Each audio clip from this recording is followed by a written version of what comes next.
Okay, magandang araw muli mga kababayan. Ayan, meron tayong panibagong pag-uusapan na naman ngayon. Si Senator Bam Aquino, nagsalita na. Talagang binatikos na itong si Bongbong Marcos, ano? Dahil nga gusto ni Bam Aquino ay imbestigahan na itong flood control na ito. Kasi nga, pinangako ni Bongbong Marcos, talagang flood control, no? Pero nakita naman natin, karabing pagbaha. Ibig sabihin, saan napunta ang pera? Gusto mong imbestigahan ni Bam Aquino, no? Saan napunta ang pera? Saan napunta ang flood control, no? Kasi nga, talaga kung mayroong flood control, bakit ganun ang pagbaha? Sobra-sobra talaga ang pagbaha talaga. Kita naman natin. Kaya gusto ni Bam Aquino, ito makakatuwa kasi si Bam Aquino, ito isang dilawan, ano? Pero nakikita natin na talagang pati dilawan, siguro hindi na nakayang tiisin. Nakikita nilang galawan itong administrasyon na to ni Ngagba. Pero yan ang maganda mga kababayan, ano? Talagang nagkakaisa na at nakikita ng bawat isa yung ginagawa ng panloloko ng gobyernong ito sa taong bayan.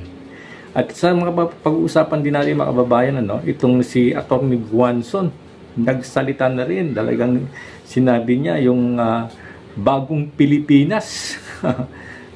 Bagong Pilipinas dumating na, sabi ni Bongbong Marcos. Tanda natin mga kababayan, ng mga 2 taong nakalipas na binanggit ni Bongbong Marcos, bagong Pilipinas ay dumating na, no? Kaya natin ang pagbabago talaga mangyayari na, kaso nangyayari lumala ang korupsyon mga kababayan, no? At matinding mga krimen ang nangyayari sa ating bayan ngayon. Pati mga adiktos, binitiktos, kumakalat na. At nakakatakot na gumala ngayon pagdating ng gabi, no? Hindi na ligtas dahil nga nagkalat-kalat na yung mga krimen sa iba't ibang panig ng bansa natin. Kaya ayan, binanatan na mga kababayan, no? Kaya ito, pakinggan natin mga kababayan itong video ni General Viewpoint. At makikita po natin dito yung mga binanggit ni Senador Bam Aquino at saka ni Atty. Rowena Guanzon. Ito po, pakinggan natin. Bigyan natin ngayon ng opinion reaction itong post ng News 5. Investigasyon into flood control programs continued. Senator Bam Aquino is calling for a thorough investigation into the government's flood control projects following the severe flooding in many parts of the country. Ito ang exact word ng senador. We need to examine thoroughly whether the billions of pesos funds for flood control were properly used. Yan po. Ito. Ang ganda ng caption, no? Flood control ang pangako, pero flood out of control ang inabot ng taong bayan. Grabe. Salamat sa wakas. Nagkaroon tayo ng isang matapang na senador na may balls na batikusin o imbestigahan. Kasi kailan ba yun? Last year. So na 5,500 control projects. Wala na. Parang sinimulan lang ata ng kaunti ng investigation, tumigil na sila, wala na. So dapat ituloy. At ito, wala na. Nakakadismaya ba yung presidente? Sabi niya, tanggapin na natin to. New normal na ito. Ganito na talaga ang buhay natin. Wala na tayong magagawa. Ano bang klaseng pag-iisip yan na I don't know, how do I describe such kind of a leader na wala, nasa huli talaga ang pagsisisi. Yung sabi ni Tatay Digong noon, bago mag-eleksyon ng 2022, na weak leader yan, di tayo naniwala eh. Ano ba yan? Wala na tayong magagawa.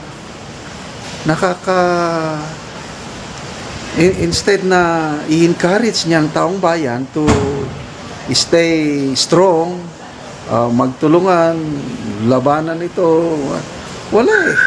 Defeatist ang kanyang attitude. Ay, nako. Okay, magbasa muna tayo sa mga comments. People who reacted. 15,000 people who reacted. 8,600 ang nag-like. 1,800 ang nang-love. Itong tumatawa, 4,100. Pwede rin ito ang tinatawanan si Pangulong Marcos Jr. Okay. Sige na, rendali ha. Okay. Lar Gonzales. Sabi niya, sa wakas, may isang senador na titindig para imbestigahan ang flood control projects. Pati sunod na din yung PhilHealth. Sino kayang magiging chairman ng Committee on Public Works kaya ito? May Committee on Education ito si Bam Aquino eh.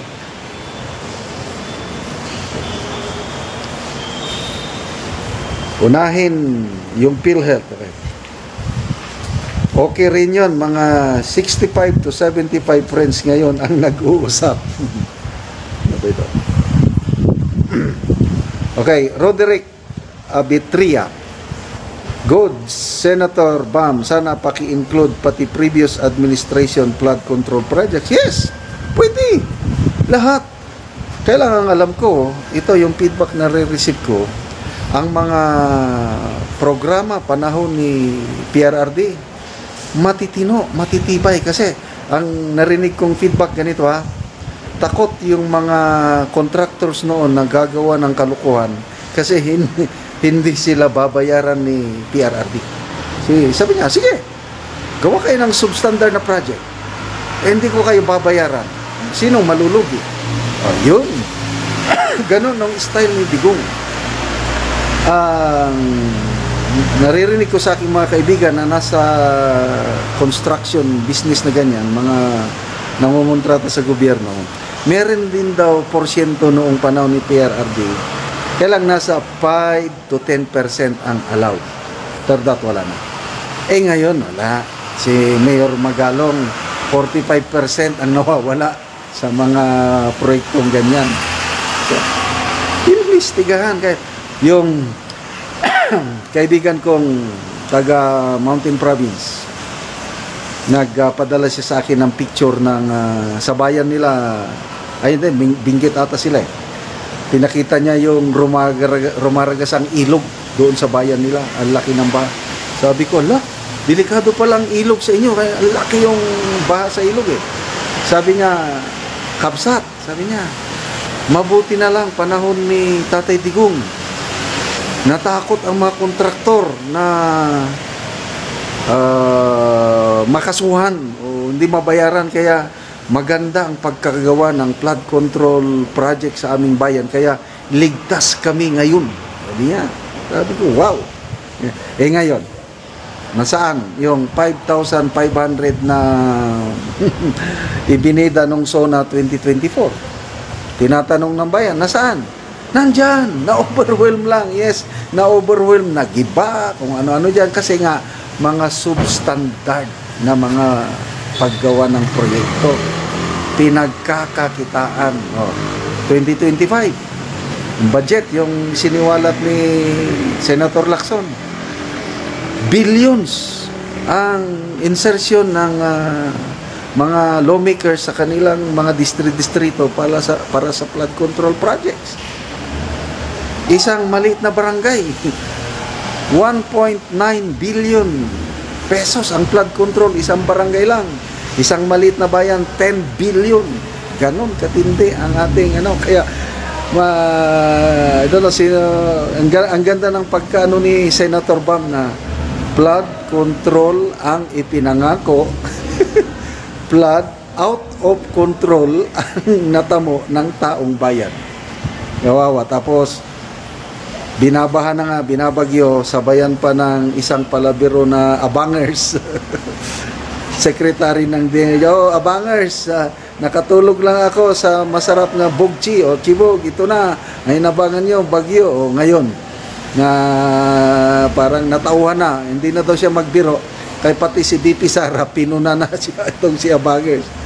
Anyway, salamat Senator Bam Aquino. Mabuhay ka. Sana masusing investigasyon para tumigil na itong kalukuhan ito. Guanzon, binasag ang bagong Pilipinas ni Marcos Jr.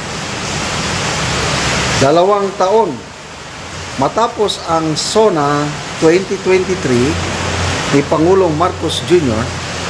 kung saan sinabi niyang dumating na po ang bagong Pilipinas. Kinestyon ni dating COMELEC Commissioner Rowena Guanzon ang balik tanaw post ng isang pahayagan. Dumating na po tayo sa bagong Pilipinas na nagkalat na naman ang krimen, droga at korupsyon.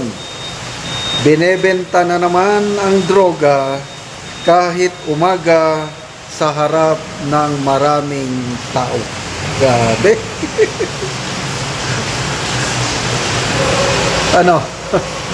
Yan na po ang bagong Pilipinas natin. Hindi basta-basta ito Former COA Commissioner, former COMELEC Commissioner. Noong una, galit tayo kay Attorney Guanzon. Noong akala natin dahil dilawan siya, anti-Marcos, walang maisip kundi sirain ang mga Marcos. Ngayon, nagsisi na tayo. Anyway, never, ano yan? It's better late than never. Pasalamat tayo kay Attorney Rowena Guanzon kahit sinasabi niyang kakamping pa rin siya hanggang ngayon. She does not consider herself a DDS. Okay lang yun. Kaya lang, anti-Marcos siya. Kasama na natin ngayon na lumalaban sa maling ginagawa ng Marcos administration. Kaya maraming DDS na love natin si Attorney Rowena Guanzon. Bagong Pilipinas. Diba mayroon pang hymn, yung mandatory na kantahin ng lahat. Nasaan na yun? Wala na, nakalimutan na. Mahilig lang itong administrasyon na ito ng mga ganyan mga gimmick, pakulo, na hanggang salita lang, wala namang nangyayari. 20 pesos na bigas, pinagmamalaki nila, nandyan na daw. Kaya lang, saan ka makabili ng 20 pesos na bigas? Sa mga limited na Kadiwa stores. Sa inyong locality, may Kadiwa store ba? Maswerte kayo kung meron. Kakaunti ang Kadiwa store. Ang tawag ko dyan, guerrilla, dahil pasulpot-sulpot lang. Tapos ang makakabili pa, mga vulnerable sectors lang, yung PWDs, solo parents, 4Ps, sino pa yung isa, senior citizen na indigent, sila lang. Anong sinasabi na meron na, natupad na? Huwag nyo kaming lukuhin. Tapos, subsidize pa yun. Hindi natupad yung pangako dahil sa galing ng administrasyong ito. Ayaw lang nilang mapahiya, kaya sinasabi nila, nandyan na ang 20 pesos na bigas. Anyway, pwede na nating kalimutan yun. Ang problema ito ngayon, problema sa droga. Marami akong although hindi ako nakakita mismo ng binebenta. Yung anak ko, nakatira sa Metro Manila, sabi niya, ano ba naman yan, Dick?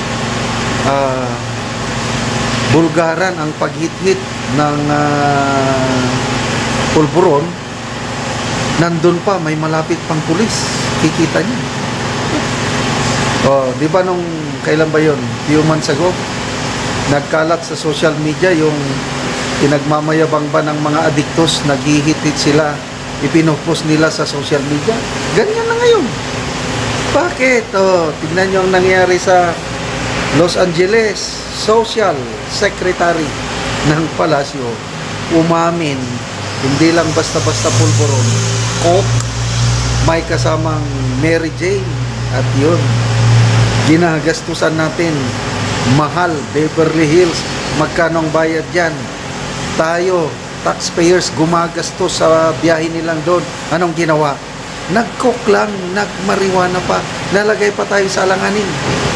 Ganyan ngayon ang bagong Pilipinas. Pinagmamayabang. So anong ipagmayabang ngayong SONA na naman? 2025. May gana pa ba kayong makinig sa SONA? Ako, wala na. Okay, magbasa lang muna tayo sa mga comments. Okay.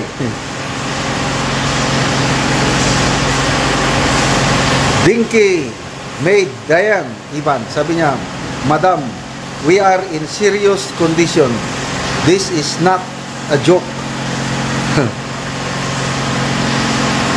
The Estelita Morales, daming mga nawawalang mga tao, wala mang action. Grace Sapwes, you're right, Ma'am Guanson. Sayong Chin, correct, marami na naman ang insidente dahil sa free for all na ang pulburon. Henry Pogi, siyempre, Salma, mga loyalista dyan, kaway-kaway naman dyan, mga loyalista.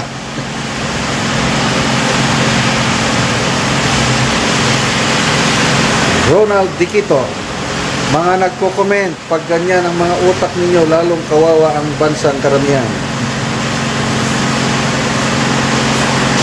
Topher Chris, puro adiktos yung mag-asawa sa oh, adiktos daw yung mag-asawa sa, wag ko na lang banggitin. Oh, yung malala ko tuloy yung boxing match ni Torre at Baste. Kondisyon, yung pachari-charity yan, sabi ni Mayor Baste, magpa-drug test muna yung amo mo. Sinigundahan ni Mayor Pulong, Congressman Pulong. Drug test muna, kahit makalbo tayo. O, kasi nagpa-drug test na si Congressman Pulong noon, negative. O ngayon, drug test ulit. Mayor Baste, inaakusan ng mga loyalista na adiktos daw. O kung adiktos, sige, drug test. Sagutin nyo yung challenge, drug test, bago yung boxing match. Kung talagang wala kayong itinatago. O ngayon, tahimik. Wala na, wag na natin asahan yung boxing match na yan dahil distraction lang yan para hindi mapag-usapan yung tanto ko issue ng coke at saka itong kapalpakan ng administrasyon, yung 19-0 na tariff deal nila sa Amerika.